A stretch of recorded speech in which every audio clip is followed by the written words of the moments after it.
আসসালামু আলাইকুম ওরহামতুল্লাহ। আলহামদুলিল্লাহ, আরব দেশগুলোতে জিলহজ মাসের চাঁদ দেখা গেছে। যারা কুরবানি দেবেন তারা কুরবানি পর্যন্ত নখ চুল কাটতে পারবেন না। রসুল সাল্লাল্লাহু আলাইহি ওয়াসাল্লাম নিষেধ করেছেন। আর রসুল সাল্লাল্লাহু আলাইহি ওয়াসাল্লাম জিলহজ মাসের 1 তারিখ থেকে জিলহজ মাসের 9 তারিখ পর্যন্ত 9টা রোজা রাখতেন। জিলহজ মাসের প্রথম 10 দিন আল্লাহর কাছে অধিক প্রিয়, তাই বেশি বেশি ইবাদত করেন, বেশি বেশি আল্লাহর জিকির করেন। লা ইলাহা ইল্লাল্লাহ, আলহামদুলিল্লাহ, আল্লাহু আকবার বেশি বেশি পড়েন। জিলহজ মাসের 9 তারিখ আরফাত দিবস, হজের দিন।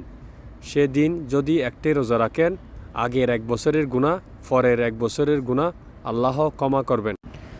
আর বেশি বেশি আস্তাগফিরুল্লাহ পড়েন, দরুদ শরীফ পড়েন, আল্লাহুম্মা সাল্লি আলা মুহাম্মদ দরুদ শরীফ পড়েন।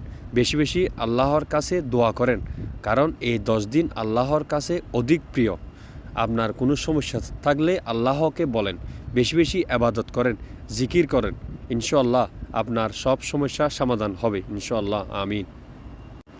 আর যদি পারেন কালকে থেকে 9 তারিখ পর্যন্ত রোজা রাখেন, কারণ রসুল সাল্লাল্লাহু আলাইহি ওয়াসাল্লাম এই দিনগুলোতে রোজা রাখতেন, কারণ দিনগুলো আল্লাহর কাছে বেশি প্রিয়।